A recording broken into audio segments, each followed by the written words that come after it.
By Kaplan, please.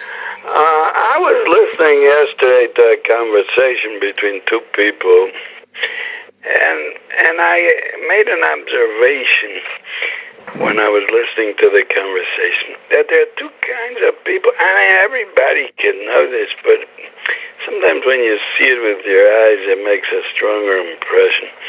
There's some people are analytical and more cool, sickly, and some people are emotional, and they get all cooked up. And then, but it's not a contradiction, the two things. You could have both. You could be both. You could get emotional, and you could also analyze things. So, I mean, I know it's not really right to say there are two people to make. There are two tchunas, two kochas hanefesh, and you need both. I mean, I once knew people from California, an older couple from California. Meanwhile, they moved out to the next world. And they never got excited about anything. They weren't from, and everything was dull, flat, practical, technical, and So wait, Rabbi Kaplan, these people were not emotional. You're trying to say? Well, that's what it looks like. So they were analytical. But they weren't analytical either. Oh, that's a good point you're making here. They weren't analytical either. I guess we can make a third box. But again, I don't know if it's fair to say people. It's kochus, we should call these things. So, and these people are not emotional, not analytical, and never got excited, and dry. Tonight, I was learning with my son. My son said that from after the brisker and the chazanish, but I think he might have just mentioned the chazanish alone, but I would add the brisker. So from then, there's nothing new in the Torah world. Meaning to say, if you see some Avrech puts out a sefer, let's say Torah David, you know what that is. So you won't see any new things. You'll see the raid. That means the raid. It could be it's new that you use it. You're malbish it. You put it on this pasuk, this sugya. But the style, the ideas itself. Let's say like this: the idea that some things it's the din itself, and sometimes there are things that it's not the din itself. It's just a condition that in order the din should be miskayim, it needs this condition. This rega, I can't think of an example, but I'm talking to smart people, so I could do without bringing an example. So, but this way of thinking that there's it's ba'etzim or it's just a tanai in the thing. So this could be used in many sugyas in Shas, but so it's used. So somebody will write a sefer on some far out masechta that's not learned so much on all those. So the mila of the sefer is that he worked on all those, but the signon or the ideas or the style of the swears are not new. Since then, nothing is new. That's what he said. Which there is a lot of truth in that. But I have heard, interesting that from Dov Zupnik, I heard new things. Dov Zupnik is a genius. He doesn't know how to explain himself so good, but you can. But I have heard new things from him.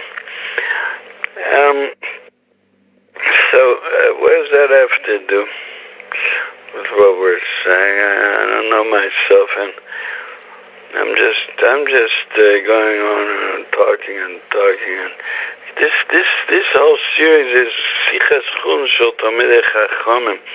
We're like two Talmidei. When I talk on the phone to the producer, so this is, you have to imagine two big Talmidei Chachamim sitting at 2 o'clock at night after they finished a strong Seder of learning, and they're feeling good about themselves. They learned good and they understood good. Oh, by the way, Rabbi Kaplan. What? I meant to tell you, I have the book by me now, the Sefer HaHoivot on Rav Chaim Kanevsky. Oh, you have it, but you... I have it. Not mine, but you can... I lent it to you or you found it somewhere? Mamutza, you'll be able to read it. Yeah, I'm it's very good good. to see it. I did see it in a farm store. I turned a few pages. I think it's inspiring, for me at least. So what I'm saying is like this. Sometimes you can hear what got me to talk about the analytical people and the emotional people is this conversation that I heard two people that they said over from Adam Godel, which, should I say the name? Maybe I'll say the name, the brisker.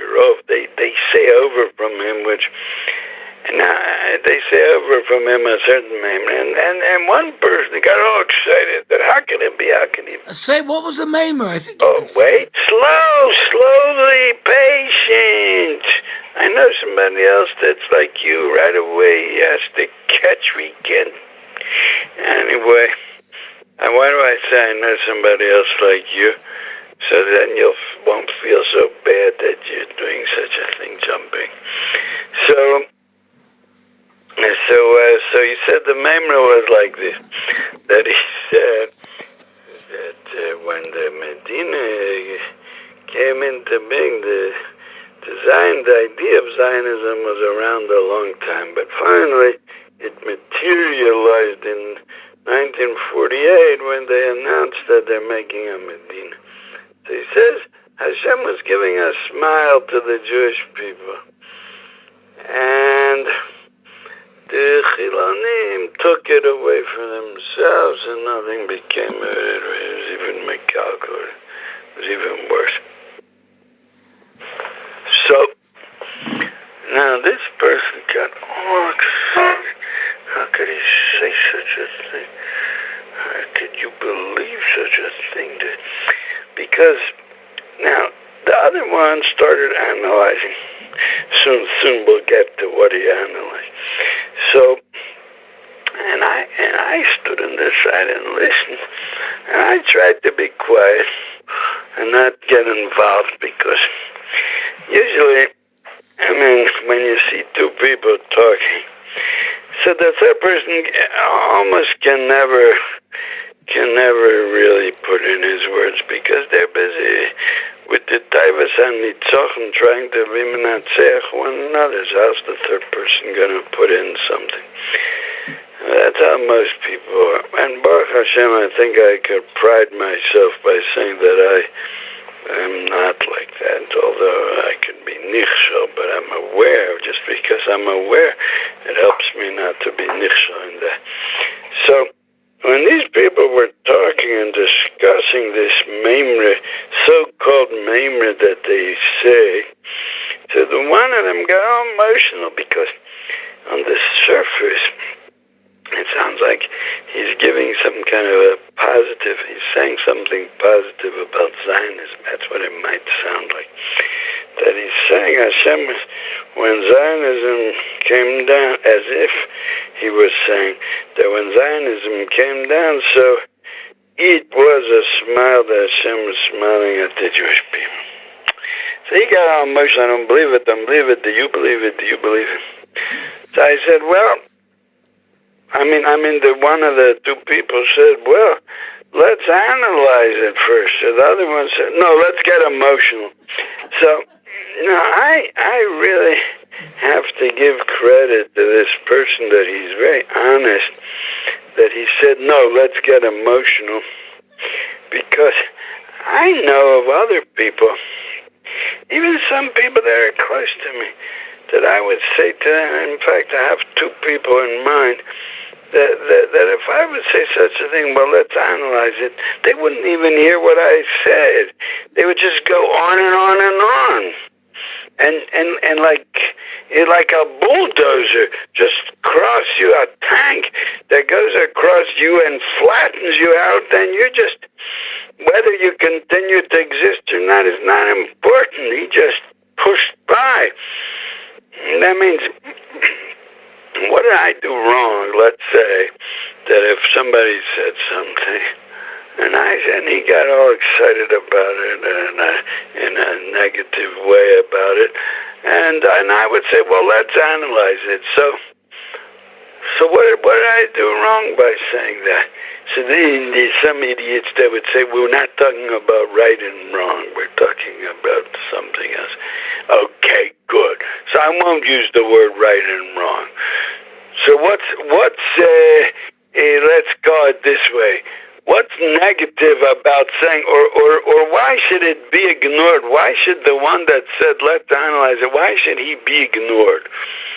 So the answer is that those people that I have in mind, they're not ignoring the one that said, let's analyzing it. They're just pushing through. Like if I'm here and I have opinions, so what else could there possibly be? So they're not really pushing you. I mean, it's maybe a limud chus on those people because they didn't really push you to the side because you never. I mean, if there's my opinion, so what else is necessary? But this person that I was observing last night, he was honest. He heard what that other person said, let's analyze it. But he was very honest, and he said, no, let's get emotional. So we have to give that person a lot of credit for saying that,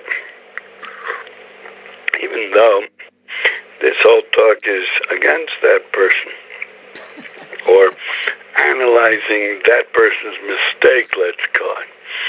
Well, Rabbi Kaplan, Yeah. you know that emotions can get very deeper than analytical.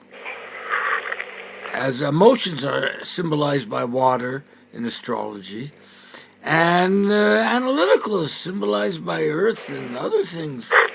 And water goes much deeper. Water penetrates. Well, you're asking good, but I would say that there are different places where emotions come from. And by the way, the most analytical of all, the legendary Yeshaya Leibovitz. Look where it got him.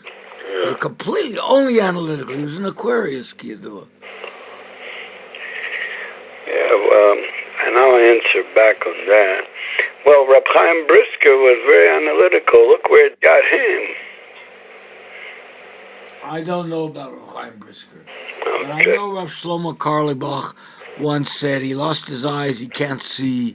But what's even worse, he lost his eyes, he can't cry. Oh, wow. So it's on one of his records. So, they had records before discs. So I would say that you're asking a good question, and I have to give it some thought, and I'm not the type that can answer on the spot, especially not like those. I'm very far from those two people that all you need is their opinion and nothing else. But what I can answer you on the spot is that in emotions there are different places. There are different co-mode.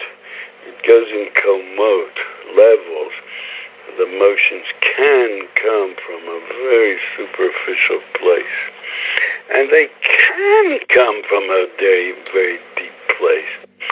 But you can't make a blanket statement, emotions come from a deep place. I don't think you can say such a thing. Emotions could come from a deep place, but you can't say they come from a deep place. Now, you have to remember that you're talking to a Virgo over here. And a Virgo in astrology means Mazel Besula in Hebrew. And that's the month of what? Starting from August No, what? August 20th to September. Rabbi Kaplan, we're taking a